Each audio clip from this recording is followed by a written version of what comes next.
All right, this is a Kubota L225, and I found very little videos of these actually getting any kind of service or anything to try and help figure out where things are.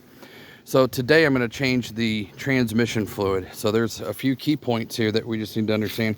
So on the bottom of the transmission, you're going to have a bolt, which is right there. I started taking it out already, but then the video stopped. So I'm going to go ahead and continue taking that out in just a minute. Over here, you've got this point right here, and that's a 12 millimeter that holds those bolts in. And what that is that's, you'll take that cap off, and then you're going to have a screen, which in essence is kind of like your filter. So that'll go ahead and I'll take that off. This is going to be your fill cap, and when you fill it up, this is where it comes out right here. This is, so when you fill it up, it should start weeping out of that, and that's when you know you're full. The manual says it should hold 5.8 gallons of oil. So that's kind of what we're doing. So I'm going to go ahead and start draining this, and then I'll start taking off that fuel filter deal and take the overflow off. So that's what we're going to start working on right now.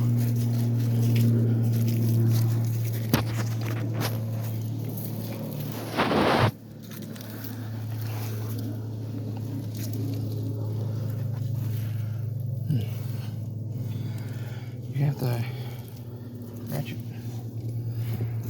Thank you.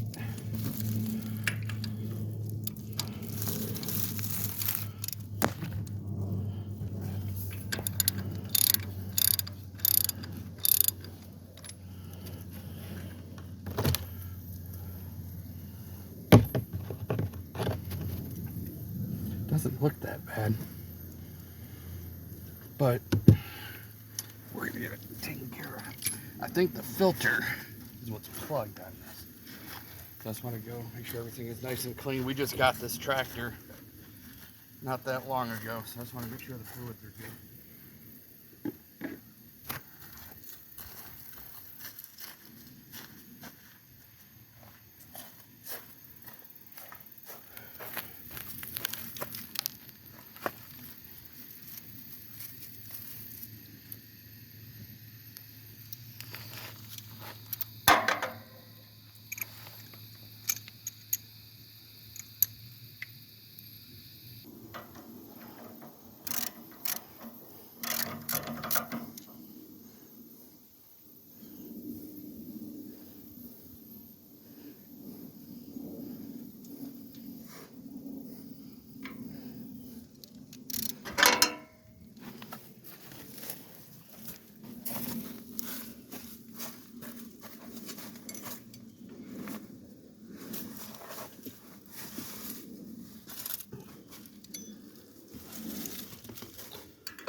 This is a little tight to get to because of this bar.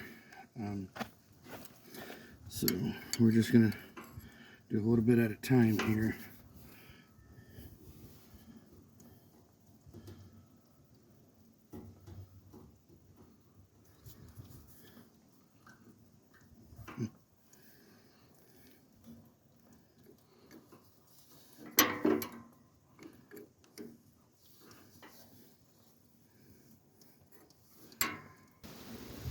All right, so I pulled the filter out. It didn't look bad. It actually looks kind of good, but I'm going to put the new filter in there. I just can't tell if it's just clogged. I can't see through it, and you can the new one. So the new one, I mean, you can, it's just much cleaner and neater. So I don't know how bad it really truly was, but I'm going to put the new one in regardless. But when I pulled this filter out, it was draining, and the oil just seemed, I don't want to say watered down, but it just didn't seem as thick as the other. So I don't know if there's maybe something was clogged in that or not. So I'm going to go ahead and put that back in. Now when you do install this again, keep in mind that there's a spring that goes on the outside of this, and then it's going to be a compression fitting. So you just want to make sure that you put those screws in going together at the same time so it compresses evenly. Other than that, just don't lose your screw, and it's two 12 millimeter bolts that put that on. So I'm going to clean this off with a parts cleaner and then put this filter back in. So we'll see in a minute. All right, so I'm going to go ahead and put this screen back in. And just so you know, when you're seeing it, the hole goes towards the inside, and this part right here is where the spring will go around on the outside. So I'm just going to slide it in, and that is going to be the only screen that I'm aware of that is in this. And it's got to go flush just like that right there. So everything is in. I'm going to go ahead and start to put the bolts on it. And remember, you got that spring and you need to do the bolts kind of together. It's going to be pretty tight in there, so I'll just put it on right now. We'll come back in a minute. All right, so we got the filter back in. We got that taken care of. I still have this cap off on the side because we want to check for the fluid, make sure it weeps out the top. That's when we know we're full. And like I said, it's 5.8 gallons, and we did put the bottom cap in, drain plug. So I'm just going to start filling, and we'll go from there.